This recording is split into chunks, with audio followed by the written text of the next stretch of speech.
नमस्कार दोस्तों, आज हम भारत के राजनीतिक इतिहास के एक ऐसे ऐतिहासिक अत्यंत महत्वपूर्ण और निर्णायक मोड़ पर खड़े हैं जो न केवल पश्चिम बंगाल के बल्कि पूरे भारतीय लोकतंत्र की दिशा को हमेशा के लिए बदलने जा रहे हैं। 20 जून 2026 को पश्चिम बंगाल के हुगली जिले के ताकेश्वर में जो कुछ भी हुआ वो कोई सामान्य या रोजमर्रा की राजनीतिक घटना बिल्कुल नहीं है, बल्कि यह बंगाल के खोए हुए गौरव, उसकी ऐतिहासिक महत्व और उसकी सांस्कृतिक शक्ति को वापस लाने की एक बहुत ही बड़ी आक्रामक हुंकार है।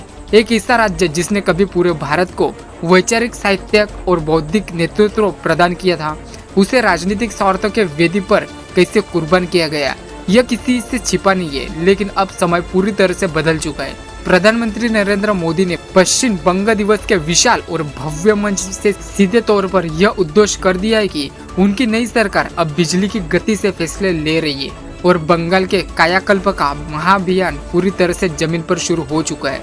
यह दिन भारतीय राजनीति का एक ऐसा अहम और अमिट अध्याय बन चुका है जो आने वाले कई दशकों तक सत्ता और विपक्ष के समीकरणों को पूरी तरह से जोड़ कर रख देगा। जब देश का सबसे बड़ा नेता एक ऐतिहासिक धरती से यह दावा करता है कि अब विकास के काम की गति धीमी नहीं पड़ेगी, तो इसका सीधा अर्थ यह होता है कि वर्षों की जो राजनीतिक धूल और निराशा बंगाल पर जम चुकी थी, उसे अब तेज आंधी की तरह उड़ा दिया जाएगा। दोस्तों, आगे बढ़ने से पहले एक छोटी सी रिक्वेस्ट है। अगर आपको हमारी खबरें और विश्लेषण पसंद आते हैं तो वीडियो को लाइक करें, अपने दोस्तों के साथ शेयर करें और चैनल को सब्सक्राइब करना ना भूलें। आपकी हर प्रक्रिया हमारे लिए महत्वपूर्ण है। अब हम सीधे आते हैं 20 जून 2026 के उस भव्य, विशाल और शक्ति प्रदर्शन से भरे कार्यक्रम पर, जिसने पूरे देश को राजनीतिक गलियारों और विपक्ष के कैंपों में जबरदस्त खलबली मचा दी। प्रधानमंत्री नरेंद्र मोदी ने पश्चिम बंगाल के हुगली जिले में स्थित ऐतिहासिक ताकेश्वर को इस राष्ट्रीय महाआयोजन के लिए जानबूझकर चुना। यह कोई अचानक लिया गया फैसला या फिर महज एक संयोग नहीं है कि उन्होंने इस विशिष्ट जगह को चुना, बल्कि यह भारतीय जनता पार्टी और केंद्र सरकार की एक बहुत ही सोची समझी, गहरी और वैचारिक राजनीतिक चाल है।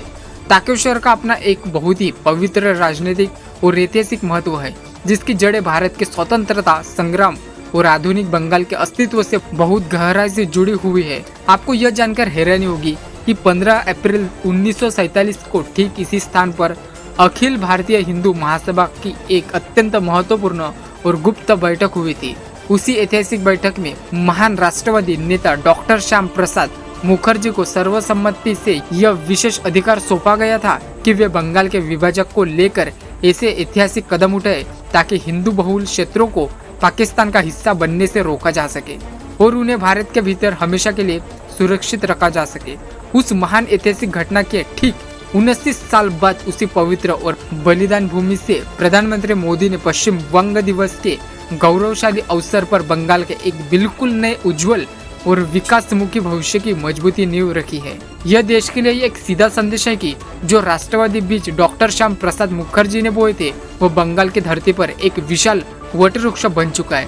ताकेश्वर दौर और वहां से दिया गया उनका ओजस्वी, आत्मविश्वास से भरा भाषण भारतीय लोकतंत्र और पश्चिम बंगाल के आधुनिक इतिहास का एक नया, उज्जवल और स्वनिर्भर अध्याय लिख रहा है। यह मात्र कुछ करोड़ रुपयों की सरकारी योजनाओं का एक रूटीन उद्घाटन या फीता काटने का साधारण कार्यक्रम नहीं है, बल्कि यह एक पूरे राजस्व के कुचले गए आत्मविश्वास को फिर से जगाने और उसे राष्ट्रीय मुख्यधारा में सबसे आगे खड़ा करने की एक अभूतपूर्व और महत्वाकांक्षी प्रक्रिया है। सरकार जिस बिजली की गति से फैसले लेने का मजबूत दावा कर रही है, वो वास्तव में अब धरातल पर साफ तौर पर दिखने लगा है।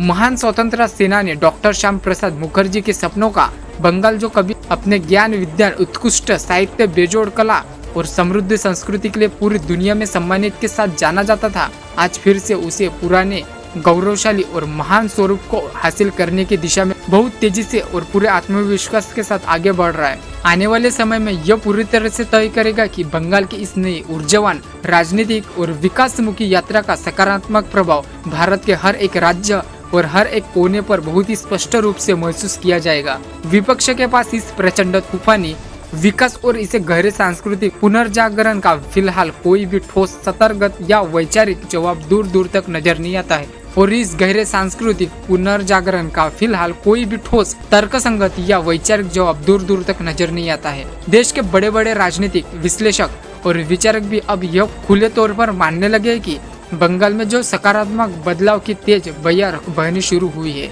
वह अब आसानी से किसी के रोके रुकने से नहीं रुकने वाली।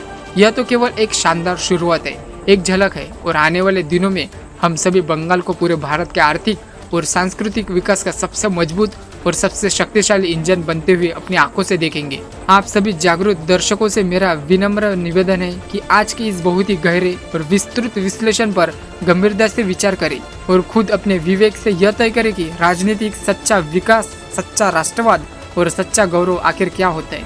तो वीडियो पसंद आता है तो वीडियो को लाइक करें, चैनल को सब्सक्राइब करें। मिलते हैं नेक्स्ट वीडियो में। जय हिंद।